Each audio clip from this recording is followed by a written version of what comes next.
What is the worst season of a good show? The 7th season of Once Upon a Time. It wasn't bad, but it was ultimately pointless in the way that it was presented. It was practically a failed imitation and mirror of the show's first season. It wasn't as nearly as charming, magical or mysterious as the first season. It was just there and felt disjointed. This might not make much sense, but every season of Thomas the Tank Engine after season 7 became the generic kids show with no substance, and as you can see later this year's, it's more evident than ever. It's a disgrace to Mr. Audrey and everyone in charge of the original show who made something way bigger than a generic kids show. It had such great lessons, funny moments, serious moments, scary moments, great narration from Ringo Starr, George Carlin, Alec Baldwin, and Michael Angelis, fantastic music, great model trains and sets. Everything was so great, even adults enjoy it, but not the new stuff. Once Hit bought the show, it became a baby lesson show with terrible narration, horrible lessons, lame stories and sets, bland music. And then it got the CGI treatment. No more models mean no more actual life in the show. Many say the Brenner era from I think season 15 to 22 was great, but I can't agree. No matter who comes in and writes good material now. Mattel has further butchered the show, and it's making such little money now even kids don't enjoy it. I wish Brit never sold those rights to Hit. That was the start of the end. Edit. You fans are passionate just like me. I'm very happy that I could either change opinions, restore love, or remind people why they love Thomas. Thank you so much for the last 8 hours of great comments and awards. Season 9 of The X-Files. Fox execs were greedy and wanted to milk that cow till the last drop. They had no show to replace that would have similar ratings. If what I've read is correct. From what I've read, even Gillian Anderson was ready to move on. I still can't believe it. The X-Files without Mulder. Personally, I liked season 8 because he was still in it half the season and they wrote around Dee Dee's absence. And the S8 ending was more than satisfactory. But no Mulder all season? What were they thinking? Every season of Heroes after the first one. Season 2 of Promised Neverland. It went from an interesting and thrilling story on a farm to going through or skipping the rest of its arcs at the speed of light. Season 8 of That 70s Show. I try to pretend it doesn't exist. You have 24 hours to get yourself on national television. Not just in the background, but as a featured segment. If you succeed, you will be given $100 million. You will have to face the consequences of any crime you commit. What would you do?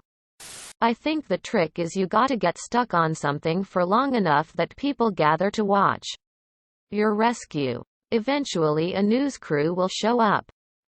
What if the camera crew was there not for me, but I did something so amazing that I steal the show? And I become the focus.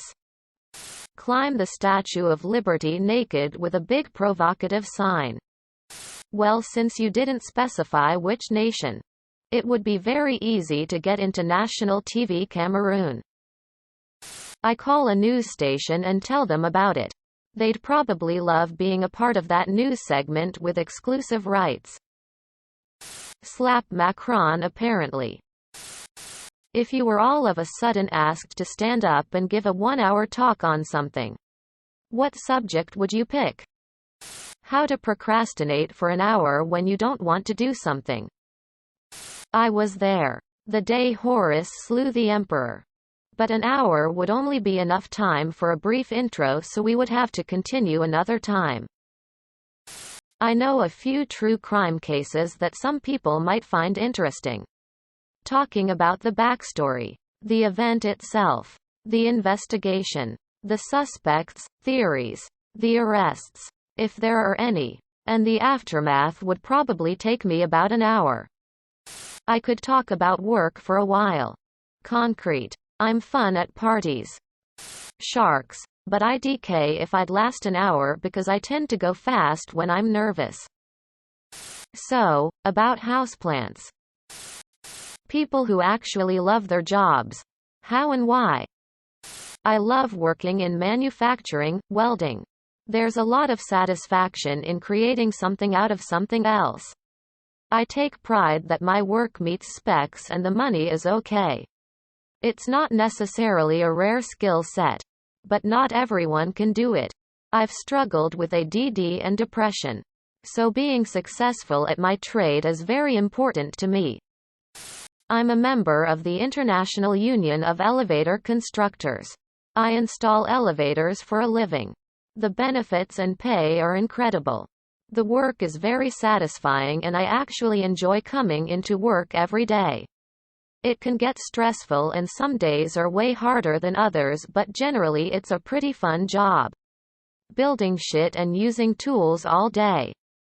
I left my career in the big hustle of the city, LA, and before that Toronto, and moved to a tiny town in the mountains where I took a job as a baker. It's like living in a Hallmark movie. There isn't a stoplight around for like 30 miles and everything is all Alpine Village and shit. I make half the money I did at my old desk job, but my expenses are half what they were. And I have zero stress. Our customers are always happy because pie. Worked retail for 10 years. Took a pay cut to go to a different small grocery store. It's kind of like a David's if anyone knows that chain. Bit bigger. It's in a rich-ass development. Old white folk. Nice tips sometimes randomly just for pointing out the bananas or something. So I'm the only one in the produce department. AKA I run this bitch. Zero supervision. It's pretty nice. I can take breaks whenever I want. Free lunch from the deli. Don't have to deal with customers aside from the occasional, "Where is X?" Pretty sweet gig. But I've already gotten a raise to match my previous salary. And the usual promises of more. We'll see about that. But I'm happy for now. They're happy with me. All is well. And I'm not pissed off all day anymore. Only complaint would be that because the way the trucks are scheduled I don't get 2 days in a row off anymore. But oh well. I can deal. I'm an art teacher. I shut my door, interpret the curriculum how I see fit, and have a blast making amazing projects with my kids. Since it's art, nobody really gives a crap about what I'm doing. As long as my kids are working. It gives me a lot of freedom to teach what I think is appropriate. Dog walker here. I love being outside all day. Little to no contact with humans. And spending every day with all kinds of fun and adorable dogs. There is virtually no downside. They are so happy to see me and even happier to walk. It's seriously criminal that I get paid to do this lol. What does work, but shouldn't work?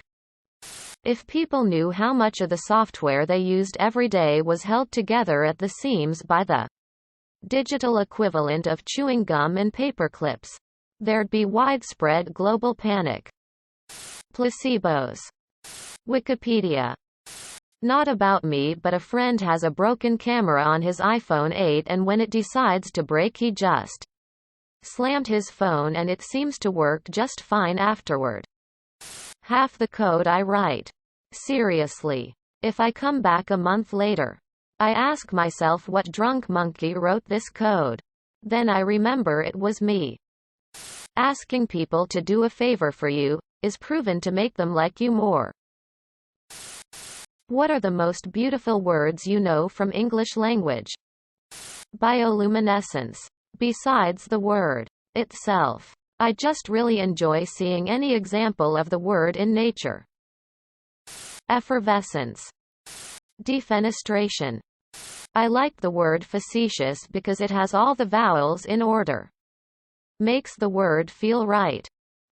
Ew. There are so many beautiful words. Ethereal. Symphony. Epiphany. Halcyon. mercurial, aurora, incandescent, clandestine, kaleidoscope, silhouettes, decadent, crestfallen, distraught, stardust, sapphire, ephemeral, euphoria, daydream, celestial. There's more, but these are just a few I could think of right away. I love saying the word crisp. It's like an almost onomatopoeia. Subscribe, my brothers.